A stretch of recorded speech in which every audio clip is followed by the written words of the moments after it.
میں آپ تمامی حضرات اور تمامی سامعین، تمام اسٹیج والے، تمام پنڈال والے، میں سبھی کا شکریہ ادا کرتا ہوں۔ یقیناً آپ نے تمام شعراء کے کندھا سے کندھا ملا کے اپنے چلا اور شاعر کو بھرپور آپ نے سپورٹ دیا۔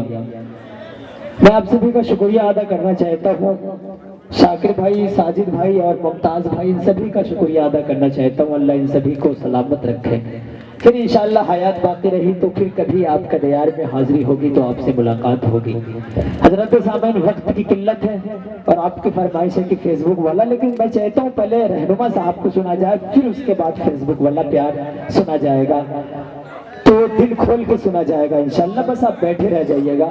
حضرت سامعین، تھوڑا سا پنڈال کے اندر میں دیکھ رہا ہوں کہ نوجوان کو زیادہ مستی کر رہے ہیں۔ میں چاہتا ہوں کہ استاد الشعراء تک پہنچوں اور استاد الشعراء کو کس انداز میں سنا جاتا ہے، ملک ہندوستان کس طرح سے اسے اپنے پلکوں پہ بیٹھائی ہوئی ہے، اس انداز میں آپ سن کے بتائیے۔ یقین جانیے کہ یہ جو مجمع ہے، اتنے کم مجمع ان کے لائق نہیں ہے۔ جہاں بھی جن مشاعرے میں ان کی حاضری ہوا کرتی ہے، ایک کثیر تعداد ان کو سننے کے لیے لوگ آتے ہیں، لیکن آج صرف بات یہ ہے کہ آج انہیں سب سے آخری شاعر بنایا گیا۔ راحت اندوری کا ایک کبھی کال تھا کہ جب کنہیں بلی کا بکرا بنانا ہے تو انہیں کسی مشاعرے کا انتم شاعر گھوشت کر دو۔ جی، تو آج وہی شاید رہنما دہلوی کے ساتھ ہوا ہے۔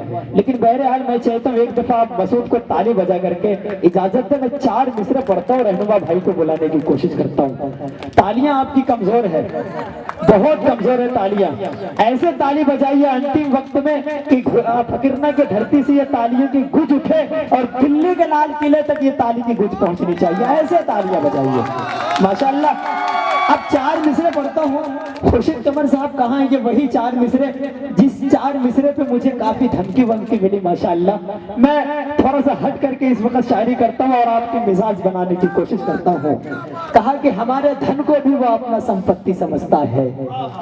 اشارہ کہاں کروں گا میں بتانا نہیں چاہتا کہ میں مودی جی کی بات کر رہا ہوں، اب خود سمجھ جائیں گے، لیکن بہرحال 4 مصرع الگ انداز کا ہے، پھر انشاءاللہ حضرت والا آپ کے بیچ آ جائیں گے۔ کہا کہ ہمارے دھن کو بھی وہ اپنا سمپتی سمجھتا ہے، فیاض راہی صاحب، ہمارے دھن کو بھی وہ اپنا سمپتی سمجھتا ہے۔ کمینہ کس طرح سورج کو موم بتی سمجھتا ہے، کمینہ کس طرح سورج کو موم بتی سمجھتا ہے، اور ہمیں نے اوٹ سے پی ایم بنایا چائے والے کو، ہمیں نے اوٹ سے پی ایم بنایا چائے والے کو، ہمیں کو چائے والا چائے کی پتی سمجھتا ہے، ہمیں کو چائے والا چائے کی پتی سمجھتا ہے۔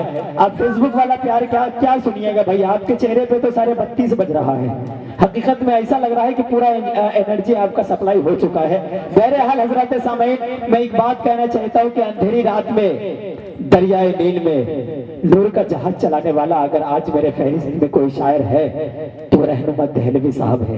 آئیے بلا کسی تمہید کے اپنے بڑے بھائی رہنما دہلوی صاحب سے میں گزارش کرنا چاہتا ہوں کہ ڈائس پہ تشریف لائیں اور اپنے خوبصورت سے گیتوں سے غزلوں سے ہم سامعین کو نوازیں۔ ان شعر کے ساتھ استقبال ہے کہ ہم جہاں بھی رہیں گے بنا لیں گے مقام اپنے لیے، ہمیں بھی آتا ہے دل میں ہنر اتر جانے کا۔ آئیے زوردار تالیوں کی گونج میں رہنما دہلوی صاحب کا مائک پہ استقبال کیجئے، زوردار تالی بجا دیجئے۔ آپ زوردار تالیوں کے گونج میں استقبال کریں۔ یہ شاعر وہ شاعر ہے کہ جب نرپتگنج کے دھرتی پہ کبھی آل انڈیا مشاعرہ سجتا ہے تو آغاز انہی سے کیا جاتا ہے۔ یہ وہ شاعر ہے میرے فہرست میں آج ماشاءاللہ، اور آج یہاں پہ بلی کے بکرا بن کے انتم گھڑی میں آئے ہیں۔ بہرحال ایک دفعہ بجا دیجئے ان کے لیے تالیاں، زوردار تالیاں بجا دیجئے۔